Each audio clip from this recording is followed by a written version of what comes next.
ఉన్నటువంటి నిబంధనలు సాంప్రదాయాల ప్రకారం వైఎస్ఆర్సీపీ కనీసం నోటీస్ కూడా ఇవ్వలేదు తిరుపతి లడ్డు మీద.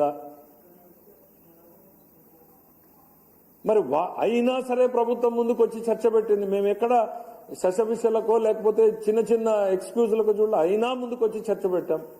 మినిస్టర్ గారు స్టేట్మెంట్, కొత్త స్టేట్మెంట్ ఉంది, నేను సభలో చెప్పారు. అక్కడ కూడా 10 నిమిషాలు ఆయన చదువుతారు, తర్వాత చర్చ పారిపోయారు. కేవలం మీకు అల్లరి కావాలి, బయట పోయి చర్చ జరగలేదు అని చెప్పేటువంటి దుష్ప్రచారం చేయాలి అనేటువంటిది మా ఉద్దేశం. ఇవాళ ఇంకా ఒకటి చెప్తా ఉన్నాం. ఆయన లెటరు స్టేట్మెంట్ చదివే సాంప్రదాయం లేదు. స్టేట్మెంట్ ఇవ్వమని శాసనసభ నుంచి సంబంధిత శాఖ మంత్రులకు ఎందుకు లేఖలు రాశారు? మీరు చెప్పండి. చైర్మన్ గారు రేపటి నుంచి సభకు మీరు ఎటువంటివి ఇవ్వద్దు అనుకుంటే హ్యాపీగా ప్రభుత్వం ఇవ్వదు. ప్రభుత్వం బాధ్యతాయుతంగా ముందుకొచ్చి సమాచారాన్ని మీతో పంచుకుంటే సంతోషించాల్సింది పోయి అబ్బే మాకు వద్దు వద్దు వద్దు అనేటువంటిది భారతదేశ చరిత్రలో నాకు తెలిసి మొట్టమొదటిసారి ఇట్లాంటి సందర్భం జరిగింది. ప్రభుత్వం ముందుకొచ్చి ఇన్ఫర్మేషన్ పెడితే మంత్రి చదవద్దు అన్నటువంటిది. చైర్మన్ గారు ఓపిక్గా కాస్త అయ్యా వాళ్ళు చదువుతారో తర్వాత మీరు కొనసాగించండి, అందరికీ అవకాశం ఇస్తాము అనేటువంటిది కూడా చెప్పుండాల్సిందే అనేటువంటిది భావిస్తున్నాం. సరే, ఈరోజు మళ్ళీ కూడా చెప్తున్నాం, ప్రభుత్వం ఈ అంశం పట్ల చర్చను తేవడానికి ఇప్పుడు మాకు అర్థమైంది.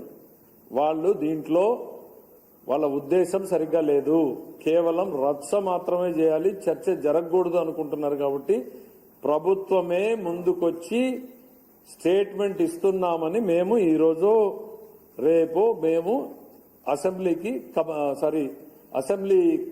సెక్రటరీ జనరల్ కి లేఖ రాయబోతున్నాం, నోటీస్ ఇవ్వబోతున్నాం. మా కన్సర్న్ శాఖ నుంచి ప్రభుత్వమే ముందుకొచ్చి స్టేట్మెంట్ చేస్తుంది అని. ఎందుకనంటే బీఎస్సీలో ఒప్పుకున్న దాని ప్రకారం చర్చ పెట్టాం, చర్చ రాలేదు. ఇక ఈ రోజుతో ఆ కథ ముగిసినట్టే. రేపు చాలా ఇంపార్టెంట్ డిస్కషన్ ఉంది, అగ్రికల్చర్ చర్చ జరగాల్సిందే.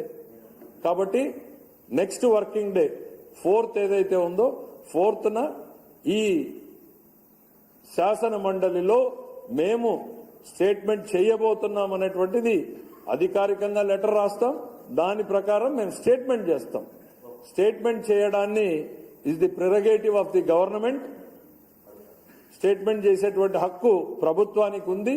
సో ఆ రకంగా 4వ తారీఖున దీని మీద స్టేట్మెంట్ చేయబోతున్నాం అనేటువంటిది. ఎందుకంటే ప్రజలకు నిజం చెప్పాలి. వాళ్ళకి ఏమున్నా కూడా వాళ్ళు ఏమన్నా మాట్లాడితే సంతోషం. ఈ రకంగా అల్లరి చేసుకుంటూ ముందుకు పోయేటువంటి ప్రయత్నం చేస్తున్నారు. కాబట్టి ఖచ్చితంగా ప్రభుత్వమే వాళ్ళకన్నా ముందుగా వచ్చి స్టేట్మెంట్ ఇవ్వబోతున్నాం అనేటువంటి విషయాన్ని చెప్తున్నాం.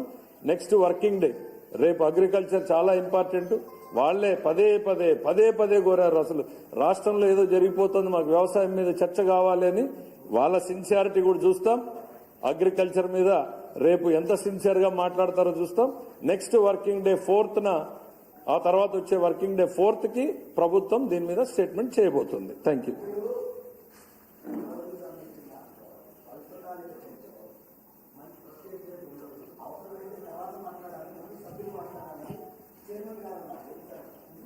నేను అందుకే చెప్పాను, ఆయన నాకు లెటర్ రాసింది కూడా తెలియదంటే ఇంక నేను ఏం చెప్తాను, 10 మంది ముందు చెప్పలేను కదా.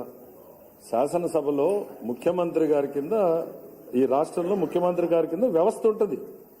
వ్యవస్థలో కలెక్టర్ పని కలెక్టర్ చేస్తాడు, తహసీల్దార్ పని తహసీల్దార్ చేస్తాడు, చీఫ్ సెక్రటరీ పని చీఫ్ సెక్రటరీ చేస్తాడు.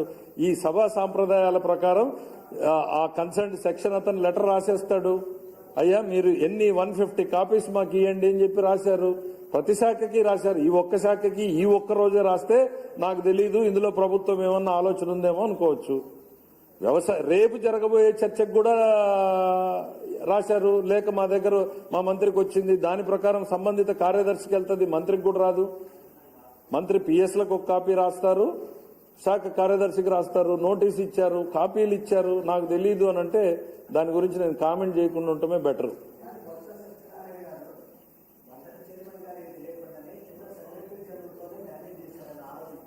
సరే, బొత్స సత్యనారాయణ గారు ఆ ఒక్కటి మాట్లాడితే మొన్న జరిగిన ల్యాండ్ ఆర్డర్ ఈ రోజు ఎందుకు మ్యానిపులేట్ చేస్తాం, రేపు జరగబోయేది ఎందుకు చేస్తాం? పోని గతంలో జరిగిన వాటిల్లో కూడా ఉన్నాయి కదా, క్లియర్ గా రిటర్న్ గా ఆ సెక్షన్ కూడా రాస్తాడు, ఆ సెక్రటరీ జనరల్ కూడా రాయడు, ఆ బేసిక్స్ కూడా తెలియవు. రొటీన్ గా ఒక డిస్కషన్ ఫైనలైజ్ అయిపోగానే ఓకే ఎవరి పనులకు వాళ్ళు వెళ్ళిపోతారు. ఆ లేఖలు ఎవరికి రాయాలి, వెళ్ళిందా లేదా, అక్కడి నుంచి వచ్చిందా లేదా, ప్రతి మన దగ్గర ఉందా, 150 కాపీలు వచ్చినాయా లేదా, ఇవన్నీ రొటీన్ గా జరిగేటువంటి వ్యవహారాలు. అంటే సభా వ్యవహారాల మీద, సభా సాంప్రదాయాల మీద వాళ్ళకు ఉన్నటువంటి అవగాహన గురించి నేనేం మాట్లాడను. ఇప్పుడు ఇవాళ మేము ముందుకొచ్చి స్టేట్మెంట్ ఇస్తామని చెప్తున్నాం కదా. ఇప్పుడు ఒక మంత్రి లేచి నిలబడితే అబ్బే నువ్వు స్టేట్మెంట్ చదవడానికి వీల్లేదు అని అన్నటువంటి మొదటిసారి ఒక ప్రతిపక్షాన్ని చూస్తున్నాను నేను. అక్కడ అర్థమైంది వీళ్ళకి చర్చ కాదు రచ్చ కావాలి అని. అందుకని మేము we have decided to use our option. మేము ముందుకొచ్చి స్టేట్మెంట్ ఇస్తాం. మాకు ఇట్స్ గవర్నమెంట్ ప్రిరగేటివ్. 2 గంటల దాకా తెల్లవారుజామున 2 గంటల వరకు చర్చించడానికి మేము రెడీగా ఉన్నామని చెప్పాం. అంతటి ఆఫర్ మేము ఇస్తే కూడా